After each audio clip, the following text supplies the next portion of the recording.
In the past, I've made a couple theories on different Roblox horror games. Some of them were on games with interesting lore, and others were a bit random if I do say so myself. However, a new challenger has been thrown into the horror lore ring, and that game is Roblox Pressure. Essentially, it's a game inspired by Roblox stores, Iron Lung, Ultra Kill, and SCP Containment Breach. For those of you who don't know, I am a massive SCP fan, and when I heard about this game, I was like, whoa, this is awesome. So here we are today, and today's video will be digging into the lore of the actual facility the game takes place in, and that is the Hadal Blacksite. What is it? Why has it been left in ruins? And most importantly, why are we the ones going to visit it? So what is the role of the player? All this I will explain in today's video. But to start off, let's talk about what actually is the Hadal Blacksite.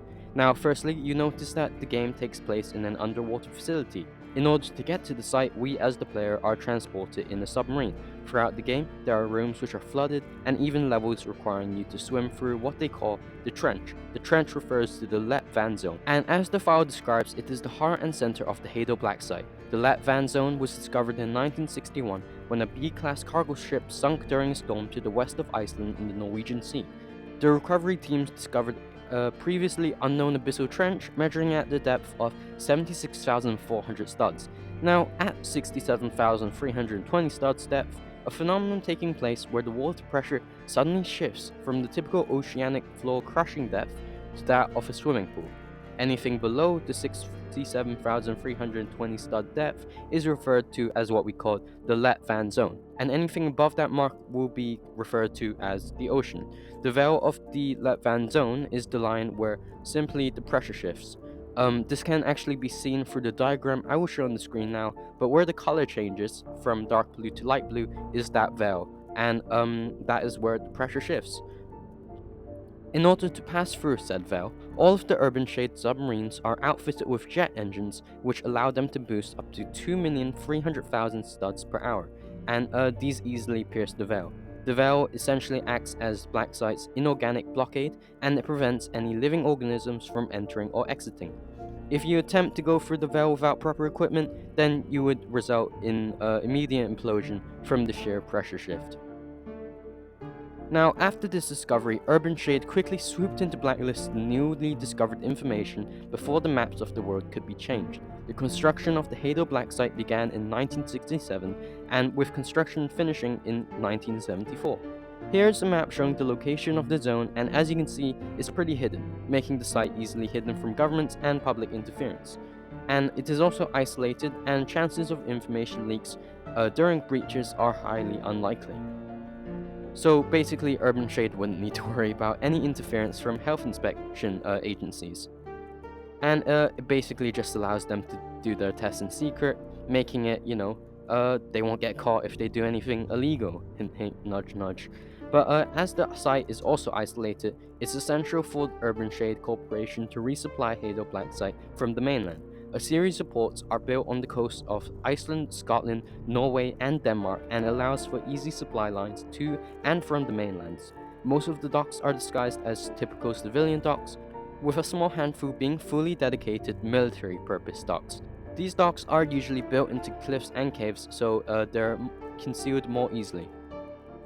Now, we've discussed the location and discovery of the Blacksite, but why was the site left in abandonment in the first place? Now, during the game, you see screens saying Blacksite Lockdown, instructing personnel off the site to get to escape pods or hunker in emergency shelters if necessary.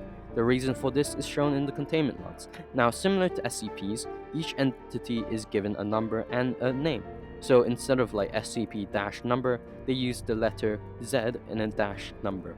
In this case, the logs say Z13 had faked their anesthesia dosage and went on a rampage around the site. Within 8 minutes of escaping, the entity had caused the site to go into a full lockdown, and we learned that they had actually killed a highly ranking officer, taken their keycard, and began to release other containment cells, releasing entities throughout the site. Now, that is something pretty crazy, and I would not have wanted to experience that myself. I mean, I would have been out of the site. About half an hour later, soldiers from outside attempt to secure the crystals in the site, but they had to abort the mission as it may cause the site to risk too many soldiers and resources. So what's their solution to this? Well, they initiate the expendable protocol. And that brings us to the reason why we, as the players, are here. Now, in the loading screen, when you first join the game, you're given this message. Now, the date here, I'm not actually sure what it refers to. It's either the 10th of a month if you're American, or or it's just the month October. I'm British, so we're gonna go with the month of October, but I could be wrong. The year is 2025, and we are part of the Expendable Protocol. And at Urbanshade, there are three main classes of prisoners. There are low rank specialists who are used as human test subjects. These are the people who really have no say whatsoever, and they're usually used as test subjects and put in dangerous situations. Then we have the mid-ranking specialists who do a lot of the janitorial tasks in the facility, and they aren't usually put in much danger, so I think this is probably one of the best roles you can have as a prisoner. Or just don't get caught and don't be a prisoner. And finally, we have the expendable specialists who we play as in the game. Now, we have been sent here to retrieve the crystal, and why, you may ask?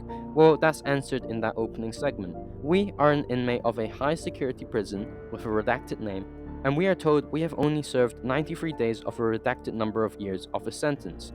And we have been given a chance by the Urbanshade Corporation to be pardoned and have our record cleared if we help them steal back the crystal and retrieve other assets they didn't manage to take during the breach. Oh, also they promised a redacted amount of cash. Probably high amount, I would imagine.